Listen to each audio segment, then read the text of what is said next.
whether a glass is half empty or half full, full or infinite, depends on what we are looking at. Are we just looking at the air? Are we just looking at the water? Are we looking at both air and water together? Are we looking at air, water, and space? So if you're looking for the whole, it is infinite, and so is our potential. The mouse merchant story has inspired me many a time when I was stuck and struggling. I remember remembering how resourceful the young man is would shift my perspective. I would move from a lack mindset to an abundant mindset, a positive mindset. I would list down all that I could use, all the resources I had in hand to take the next step. And every time, amazingly, I would come up with ways, many ways, different solutions to move forward. And if I were to write a quote against my name, it would be this: you have all the resources you need at any instant of time to take the next step or action in your life.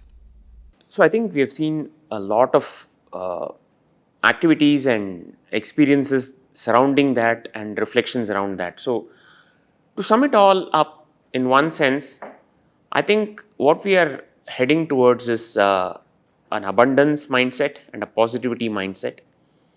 Now, how does one develop that?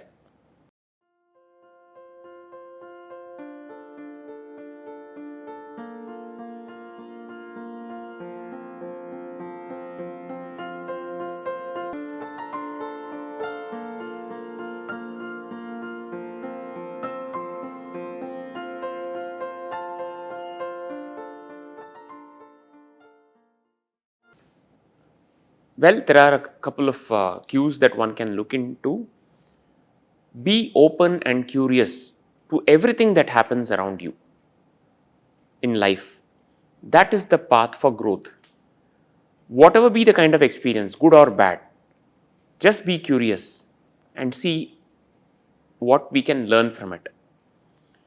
The second thing is use words of power and positivity that align with the future that we wish to create and live.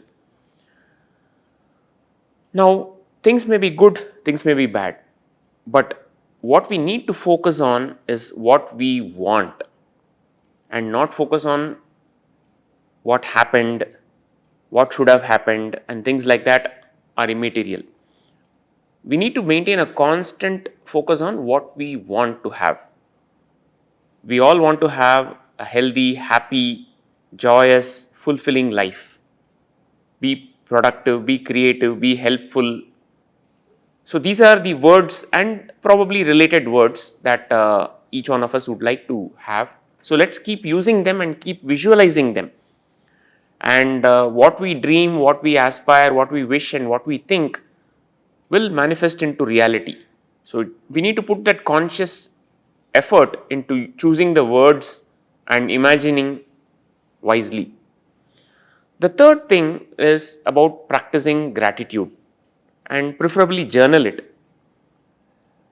Now, already we are grateful for so many things that have happened in our life and are continuing to happen. We have all received so many things, and a lot of times why we are I would say worried or upset, etc., is because we aren't present to what has happened already. We take so many things for granted. So many things for granted. I was looking for the opposite of gratitude to understand gratitude better, and the closest word that seemed to be present was entitlement. So the biggest problem with us humans is we think that we are entitled for every single thing. So when some small thing goes wrong, why is it not happening? Why is somebody not doing this way, that way, etc., etc.? That takes our mind into a state of upset. When we take anything for granted, anybody for granted, or anything that we are given for granted, we are moving away from gratitude. And to get the gratitude back, we just need to be thankful. If things work today, including this, let's say this video shoot, with this session, with the people present, we need to be grateful because so many things have made it happen. And every single day, every single moment, so many things make it happen. We just need to just consciously sit back and think of all the people we have in our family, in our immediate neighborhood, surroundings, relatives, friends, professional colleagues, if you're in a college, faculty, support staff, million other things whose services without which we cannot lead our regular life. So let's practice gratitude and journal it. And journal will help us recollect, particularly during times when we don't have anything to be grateful for. So that acts as a good refresher. Oh, so many good things have happened in my life. So that's the importance of journaling. The fourth aspect is about being resourceful and maximizing and optimizing all that we have. Now, what is meant by a resource? A lot of people think resource is having money, time, and connects, etc. So we associate some very, very big things to resources. While those are definitely true, those are not the only resources. We are all blessed with a lot of strengths, potential, talent, gifts, uh, good habits, values, beliefs. Sometimes we get stuck with what we don't have and forget what we have. If we just consciously sit down and write, there is so much of goodness in us that will come to light, but it needs a conscious reflection. Just setting aside all that is going on in our mind and just listing down. If something doesn't strike immediately, look back into the past. What habits and values and passions have helped us achieve things of the past? Look at there's something called the moments of greatness. We've all had those moments of greatness at different points in life. Just take a look back at that and what resources within us and around us helped us achieve that. The second aspect of resources is, of course, the human-made resources, natural resources, money, the external ones. But just take a look at the internal and intangible resources as much as you look at external resources. And lastly, but the most importantly,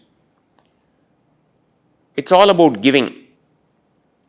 We need to give generously back to share what we have and to make a difference.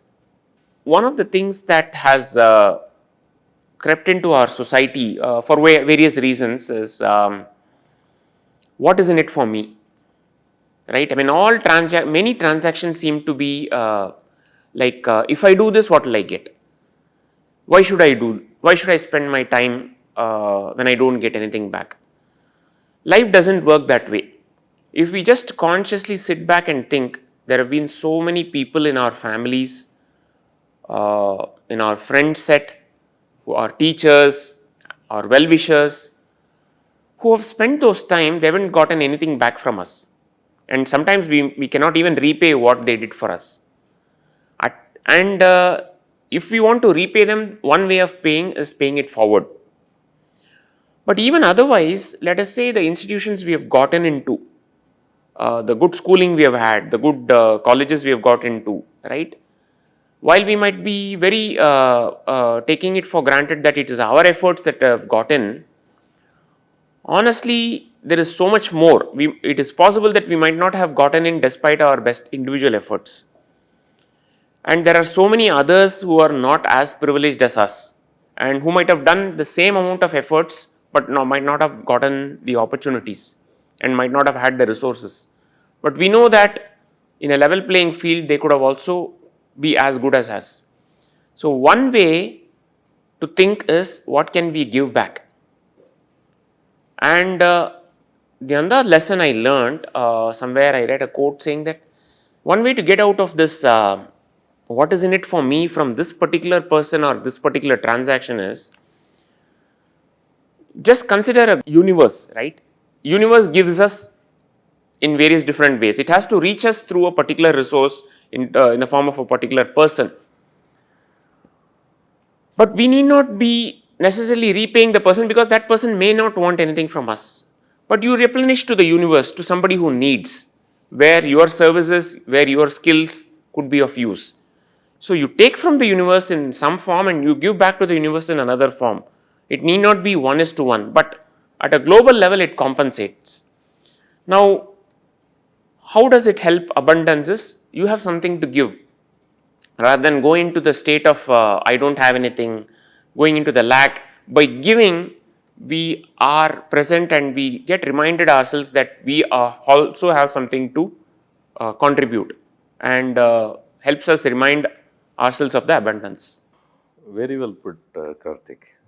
You have summarized to such an extent that everything seems clear. Right now. We somehow miss the abundance part of it. Air around. If I cannot breathe, I will not be able to live. So much of abundance of air. So much has been given to us. And we don't think about that as a gratitude. Right? So, that's something that you brought out. Thank you. Talking of abundance, I would like to interrupt here. In lighter vein, I recollect the days when I was in the academy, all military, all training academies. We are given a cycle. We are supposed to be maintaining the cycle. One important part of the cycle is the lamp. We had a lamp in front. You are supposed to go with the lamp after sunset, after last light. If you are not without the lamp, then you will be caught by the drill instructor and you will be given some corrective measures, punishment. So, one such, there was one gentleman cadet. We were all called gentleman cadet, GC. So, there was one GC who went without the lamp. He was riding the cycle, and we cannot ride alone also. We are supposed to be in squads. This chap was alone, one, and he got caught because he was alone, he didn't have the lamp. The instructor asked him, GC, where's your lamp? This fellow replied, Sir, what lamp? There is light all around. See the street light, see the moonlight, and why are you so much worried about lamp? The instructor said, all right, just wait. And he removed that tire valve. He removed the air pressure from both the tire valves and he said, you can go. Go. He said, sir, what happened? What are you doing? He says, here there is air all around, oxygen here, oxygen there, you can keep moving. So, abundance is there, but at the same time, for our growth in our profession, let's comply with whatever instructions are there. Thank you.